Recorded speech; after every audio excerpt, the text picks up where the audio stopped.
Digital survey শিখুন mobile দিয়ে আজকে পর্ব 49। সবাইকে স্বাগতম জানিয়ে শুরু করতেছি আজকের এই ভিডিওটি। তো আজকের ভিডিওতে আমরা শিখব কিভাবে আপনার হাতে থাকা মোবাইল ফোনটির মাধ্যমে বিডিক্যাট অ্যাপস ব্যবহার করে খুব সুন্দরভাবে একটি প্যান্টাগ্রাফ বা তুলনামূলক নকশা তৈরি করতে পারেন। তো আজকে বিডিক্যাট দিয়ে শেখানো হবে কিভাবে প্যান্টাগ্রাফ করতে হয়। তো আজকে প্যান্টাগ্রাফের বেসিক যে নিয়মটি আছে সেটি শেখানো হবে। আসলে প্যান্টাগ্রাফ করতে গেলে বেশ কয়েকটি নিয়ম ফলো করে আপনাকে একটি প্যান্টাগ্রাফ তৈরি করতে হবে। সেই নিয়মগুলি যদি আপনি ফলো না করেন তো সেক্ষেত্রে আপনার প্যান্টাগ্রাফটি গ্রহণযোগ্য হবে না। আসসালামু আলাইকুম, তৌহিদ ডিজিটাল লার্ন সার্ভে অফিস থেকে আমি সার্ভার মোহাম্মদ তৌহিদুল ইসলাম। তো চলুন আজকের এই ভিডিওটি শুরু করা যাক। তো এখানে দেখতে পাচ্ছেন পরস্পর দুটি মৌজা নকশা আমরা এখানে ইনসার্ট করেছি, স্কেলিং শেষ করেছি এবং আমরা যে দাগগুলো নিয়ে প্যান্টাগ্রাফ তৈরি করব অলরেডি কিন্তু এখানে পলিলাইন শেষ করে নিয়েছি। তো আপনাদের এলাকায় যে কয়টি ম্যাপ প্রস্তুত হয়ে থাকুক না কেন সব কয়টি ম্যাপ মিলেই কিন্তু আপনাকে তুলনামূলক নকশা তৈরি করতে হবে। তো আমি যে মৌজার নকশাগুলি দিয়ে এখানে তুলনামূলক নকশা করে দেখাচ্ছি সেটার শুধুমাত্র সিএস এবং আরএস ম্যাপেই হয়েছে। তো এই কারণেই দুইটা নকশা দিয়ে আমি প্যান্টাগ্রাফ করে আপনাদের দেখাচ্ছি। তো দেখেন, প্যান্টাগ্রাফ করতে গেলে অবশ্যই আপনাকে একটি জিনিস মাথায় রাখতে হবে। আপনি মূলত যে দাগের উপরে প্যান্টাগ্রাফটি করবেন সেই দাগের আশেপাশে কয়েকটি দাগ মিলে কিন্তু আপনাকে প্যান্টাগ্রাফ করতে হবে, তা না হলে কিন্তু হবে না। তো এখন এখানে দেখতে পাচ্ছেন আমরা বেশ কয়েকটি দাগ নিয়ে এবং রোড নিয়ে এখানে পলিলাইন সম্পূর্ণ করেছি এবং দাগ নাম্বারগুলি দিয়ে দিয়েছি। তো এখন কথা হলো, এটা হলো আমাদের সিএস নকশা। তো আমরা যদি আরএস নকশায় চলে যাই তো এখানেও কিন্তু আমরা সেম জায়গায় কিন্তু দেখতে পারবেন পলিলাইন শেষ করেছি এবং এখানে দাগ নম্বরগুলি দিয়ে দিয়েছি। তো প্যান্টাগ্রাফ করার জন্য অবশ্যই আপনাকে 100% অ্যাকুরেট ভাবে, একদম অ্যাকুরেট ভাবে, সূক্ষ্মভাবে আপনাকে পলিলাইন টানতে হবে। তো যাই হোক, আর কথা বাড়াচ্ছি না। আজকে যেহেতু প্যান্টাগ্রাফের বেসিক ভিডিও, তো সেক্ষেত্রে পলিলাইনটি কিন্তু আমি আগেই করে ফেলেছি। আমি এখানে পলিলাইন 2 নকশার সম্পূর্ণ করেছি এবং আমি কিন্তু অলরেডি টেমপ্লেটেও নিয়ে এসেছি। তো এখানে আপনাদের দেখানো হচ্ছে, এই যে দেখতে পাচ্ছেন। তো আমাদের উপরে যে নকশার প্লটগুলি রয়েছে এখানে দেখতে পাচ্ছেন রেড কালার, এগুলি হলো সিএস এর প্লটগুলো এবং এখানে দেখতে পাচ্ছেন আপনারা আরএস এর প্লটগুলো। এখন আমরা এই দুইটি নকশা মিলানোর চেষ্টা করব যে আসলে আমাদের জমিটা কোন দিকে চলে গেছে বা আধো কোথায় আছে।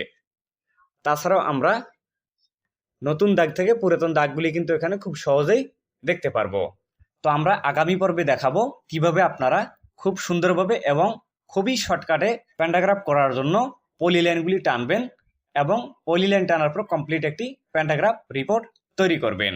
তো দেখেন, এখন আমরা কি করব, উপরে যেহেতু আমাদের সিএস ম্যাপ এবং এখানে আরএস, তো আমরা আরএসটা নিয়ে সিএস এর উপর ফলাবো। তো এখন কথা হলো, আমরা সর্বপ্রথম আরএস এর যে পলিলাইনগুলি আছে এগুলি সিলেক্ট করব। সিলেক্ট করার পর উপর থেকে 3 ডটে ক্লিক করে এখান থেকে মুভে ক্লিক করব। তো মুভে ক্লিক করার পর আমাদের একটি বিষয় এখানে ভাবতে হবে যে আমরা কোন পয়েন্টটি ধরে এখানে মিলাতে চাচ্ছি। তো এখানে দেখতে পাচ্ছেন আমরা এই পয়েন্টটি ধরে এবং এই পয়েন্টের সাথে সর্বপ্রথম মিলানোর চেষ্টা করব। তো এর জন্য আমরা কি করব, এই কোণে ক্লিক করে দিব। তো দেওয়ার পর আমরা কি করব, এখান থেকে আমরা ক্লিক করে দিব এইখানে। তো আমরা যদি ক্লিক করে ধরে রাখি তো সেক্ষেত্রে কিন্তু আমাদের খুব ভালো হয়। দেখেন, তো আমরা ক্লিক করে একদম এখানে কোণে বসিয়ে দিতে পারবো।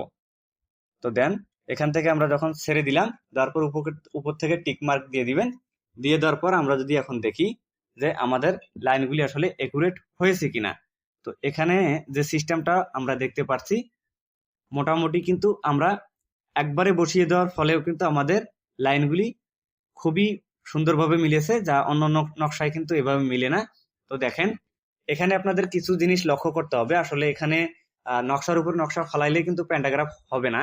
তো আপনাদের কিন্তু লাইনগুলো দেখতে হবে যে একাধিক লাইনের যদি মিল থাকে তো সেক্ষেত্রে কিন্তু আপনারা ধরে নিতে পারেন যে আপনাদের প্যান্টাগ্রাফটা কমপ্লিট হয়েছে। তো এখানে দেখতে পাচ্ছেন এই যে এখানে লাইনটি, এইদিকে লাইনটি বা এইদিকেও মোটামুটি মিলেছে। তো এই সব লাইনগুলি কিন্তু দেখেন এখানে মোটামুটি মিলেছে। তার মানে এখানে আমাদের আর কোনো রকম ইঞ্জিনিয়ারিং এর প্রয়োজন নেই। আর একটা বিষয় এখান থেকে দেখেন, এখানে যেহেতু এই যে লাল যে কালারটা আছে এটি হলো সিএস এর দাগ 595। তো এই 595 দাগ ভেঙে এখন হয়েছে নতুন দাগ 443 এবং এখানে দেখতে পাচ্ছেন এখানে কিন্তু আরএস এর যে 441 নাম্বার দাগটি এইটি কিন্তু 592 দাগ থেকে এবং এখানে 595 দাগ থেকে কিন্তু এই 2 দাগ মিলে কিন্তু 441 নাম্বার দাগটির সৃষ্টি হয়েছে নতুন করে। তো যাই হোক, আজকে যেহেতু বেসিক ভিডিও, তো সে কারণে আর অ্যাডভান্স কোনো কিছু দেখাচ্ছি না। আমরা আগামী পর্বে দেখব কিভাবে খুবই সুন্দরভাবে একটি প্যান্টাগ্রাফ বা তুলনামূলক নকশা তৈরি করতে হয় বিডি কাটের মাধ্যমে, খুবই শর্টকাটে এক্সট্রা কিছু টেকনিক খাটিয়ে। তো এখানে আমাদের প্যান্টাগ্রাফ করতে হলে আপনি বিডি কেটে করেন আর অটোক্যাটে করেন, আপনাদের কিন্তু সমস্ত পলিলাইনগুলি টানতে হবে। আপনি যতটি প্লট নিয়ে কাজ করবেন ততটি প্লটের কিন্তু এখানে পলিলাইন টানতে হবে। তো বিডি ক্যাটে বা অটোক্যাটে পলিলাইন টানার জন্য আপনাদের একটু সময় ব্যয় করতে হবে, খুব সূক্ষ্মভাবে পলিলাইনগুলি টানতে হবে। তো বিডি কাটে কিভাবে খুবই শর্টকাটে আপনারা পলিলাইন টানবেন, তো সেই বিষয়টি নিয়েও কিন্তু আগামী ভিডিওতে দেখানো হবে। তো আজকের ভিডিওটি ছিল এই পর্যন্ত।